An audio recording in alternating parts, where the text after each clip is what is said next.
Hello friends, स्वागत है आप सबका आज के करंट अफेयर्स में। आज हम देखेंगे ईरान के अल्ट्रा कंजर्वेटिव क्लेरिक जो कि इब्राहिम रईसी हैं। वो प्रेसिडेंशियल इलेक्शन में 62.8% वोटों से जीते हैं। इनके जीतने से इंडिया और ईरान के रिलेशन के बीच क्या इम्पैक्ट पड़ने वाला है, ऑल ओवर वर्ल्ड में इंडिया, ईरान और ईरान का यूएस के साथ रिलेशनशिप के ऊपर क्या इम्पैक्ट पड़ेगा, जबकि वो एक मेजर ऑयल एक्सपोर्टर है, आप सब जानते हैं। और इंडिया के लिए ऑयल और एनर्जी सिक्योरिटी नीड्स के लिए ईरान एक बहुत ही अच्छा पार्टनर है और गेटवे है सेंट्रल एशिया के लिए। तो इस वीडियो में हम इन सब बातों के ऊपर चर्चा करेंगे जो कि हमारे प्रीलिम्स एंड मेंस के प्रोस्पेक्टिव से बहुत ही ज्यादा इंपॉर्टेंट होने वाला है। इस सब के साथ हम ये भी देखेंगे कि आखिरकार ईरान का जो रिलेशन चाइना के साथ बढ़ता जा रहा है उससे क्या इम्पैक्ट पड़ने वाला है इंडिया को, और इंडिया उसे कैसे डील करता है। और स्पेशली जब अल्ट्रा कंजर्वेटिव कोई लीडर आता है तो वहां पे किस तरह से मुस्लिम हुड का अब जानते हैं कि वो ज्यादा बढ़ जाएगा।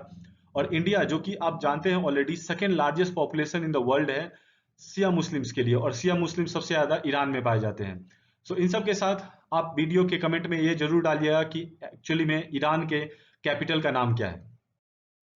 आप ये न्यूज़ दे सकते हैं, यहाँ पे ये एनडीटीवी का न्यूज़ है और इसमें बहुत ही वाइडली दिखाया गया और बहुत सारे न्यूज़पेपर्स ने इसे कवर किया है, क्योंकि अभी इंडिया इंडिया स्पेशली जो ईरान के साथ रिलेशंस रखना चाहता है, और उसे अगर आप वर्ल्ड वर्ल्ड ओवर में लो तो आप जानते हैं कि ईरान के ऊपर सैंक्शंस लगे थे अमेरिका के द्वारा। और इन सैंक्शंस के बाद अभी रिसेंटली में यूएस के साथ टॉक्स चल रही है उन सैंक्शंस को हटाने के लिए, और ईरान लगभग लग रहा है कि इससे बाहर आ जाएगा। तो बाहर आने के बाद नए ईरान का क्या रूप होने वाला है, ये इलेक्शन बहुत ही ज़्यादा डिटरमाइन करता था, जिसे यूएस भी बहुत पहले से सोच रहा था कि एक्चुअली में वो ईरान के साथ टॉक पे जाए या नहीं जाए। अब ऐसा टॉक पे जाने से पहले एक्चुअली में ये जो लीडर हैं बहुत ही प्रोमिनेंट रखते हैं ईरान में, बिकॉज आप सोच सकते हैं कि उन्होंने 62% वोटों से जीता, और उनके जो 3 अपोजिशन थे वो उन्होंने डायरेक्टली विड्रॉ कर लिया इलेक्शन से 2 दिन पहले। तो इनकी पावर बहुत ही ज्यादा है, और ये इससे पहले जो ईरान की सबसे बड़ी फोर्स है रिवोल्यूशनरी गार्ड, वो एक्चुअली में वहां पे रिवोल्यूशनरी गार्ड क्रॉप्स के उसके लीडर रह चुके हैं, कमांडर थे उनके, और उसके बाद ये जुडिशरी में भी थे। तो इसीलिए ये कंट्री को बहुत ही अच्छे से समझते हैं और ये जानेंगे कि आखिरकार फ्यूचर में क्या रिलेशंस रहने चाहिए ऑल ओवर वर्ल्ड के साथ ईरान। इन सब के साथ हमें ये देखना होगा कि एक्चुअली में ईरान का स्ट्रेटेजिक इंपॉर्टेंस इतना ज्यादा हो क्यों जाता है। ईरान जो कि आप जानते हैं सेंट्रल एशिया को कनेक्ट करता है बहुत सारी कंट्री से, और ईरान दो दो सी से कनेक्ट करता है दोस्तों। यहाँ पे आप ये सी देख सकते हैं और पर्शियन गल्फ देख सकते हैं। पर्शियन गल्फ के साथ कनेक्ट होने के साथ ये मेजर कंट्री जो कि स्टेक में है, अफगानिस्तान हो गया, यहाँ पे आप सऊदी अरबिया एंड ऑल ले लो। इसके बाद ये पाकिस्तान से कनेक्ट करता है जो कि हमारे लिए इंडिया के लिए बहुत ही ज्यादा इंपॉर्टेंट है, और यहाँ पे है हमारा इंडिया। तो इंडिया को यहाँ पर होने के साथ इंडिया का रिलेशन ईरान के साथ बहुत ही ज्यादा इंपॉर्टेंट हो जाता है। पहला तो आप चाबहार पोर्ट को जानते होंगे जो कि यहाँ सिचुएटेड है।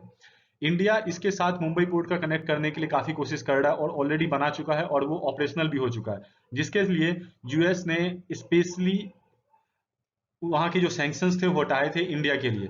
बट जो रेल प्रोजेक्ट जो था, जो ईरान को होते हुए अफगानिस्तान की ओर जा रहा था, वो ईरान ने रिसेंटली कैंसिल कर दिया था और एक व्हाइट पेपर डील भी साइन किया है।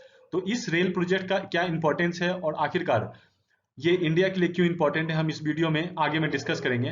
तब तक के लिए आप इस मैप में देख सकते हैं ईरान का लोकेशन कि क्यों ये स्ट्रेटेजिकली इतना इंपॉर्टेंट है। सेकेंड प्लेस में अगर आप देखो तो उन्होंने वोटिंग जो है उसमें 11.8% वोटों से जीता है। और ये अल्ट्रा कंजर्वेटिव इसलिए इन्हें बोलते हैं क्योंकि ये ज्यादातर मुस्लिम लॉज जो है उनको प्रमोट करेंगे आने के बाद, और ऐसा करने से वहां पे जो मुस्लिम हुड है वो ज्यादा बढ़ जाएगी।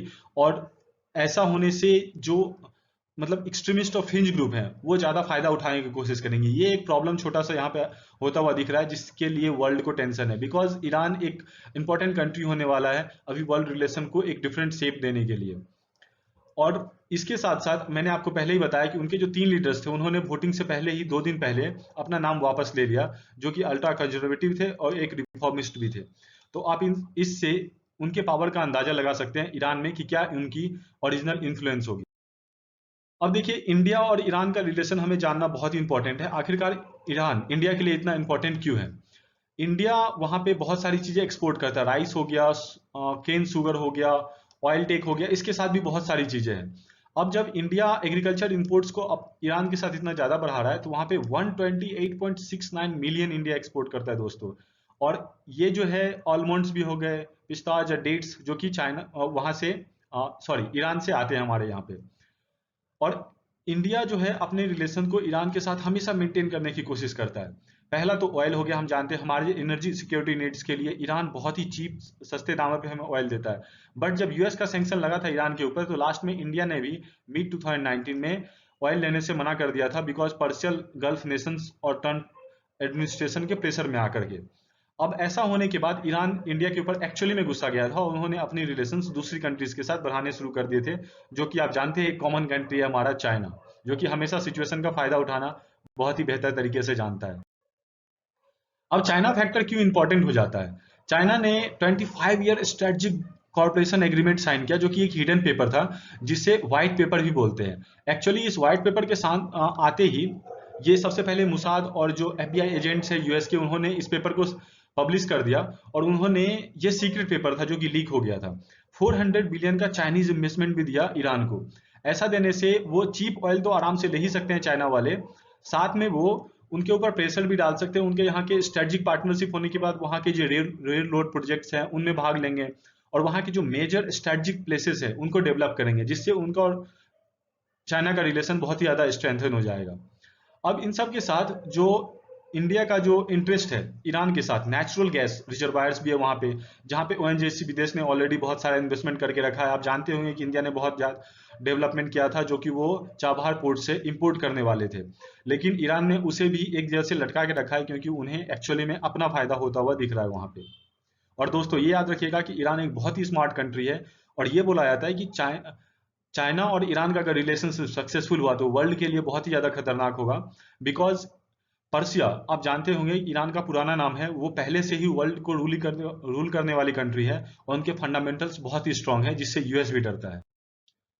अब इंडिया के लिए स्ट्रेटेजिक और इकोनॉमिक रिलेशनशिप इसलिए भी इंपॉर्टेंट हो जाता है क्योंकि ये हमारे लैंडलॉक जो कंट्रीज हैं सेंट्रल एशिया के, उनके हमें गेटवे देता है।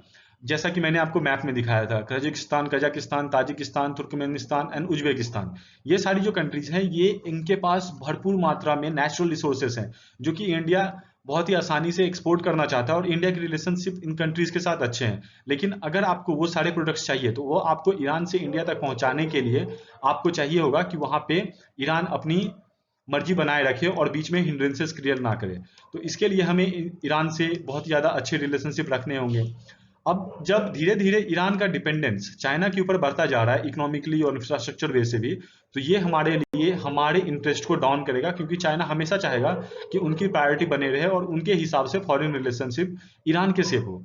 अब इंडिया जो तेहरान के साथ है वो एग्री करेगा डायरेक्ट नेगोशिएशंस के लिए, और वो कोशिश भी करेगा कि वो यूएस के साथ जो अभी जो डील चल रही है वो सक्सेसफुल हो, ताकि यूएस का प्रेशर हम पे ना पड़े और कोई सैंक्शंस क्रिएट ना हो अगेन ईरान के ऊपर, और एक पीसफुल ईरान हमारे लिए बहुत ही फायदेमंद होगा, और चाइना के लिए एक डिस्टर्ब ईरान, क्योंकि जब ऑल ओवर वर्ल्ड से उनके ऊपर प्रेशर पड़ेगा तो चाइना हेवन इन गॉड बन के जाएगा उनके पास एंड बोलेगा that I am the godfather for you. So ये नहीं होना चाहिए in future.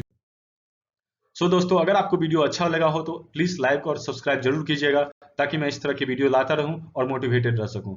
So be safe guys, thank you for watching it.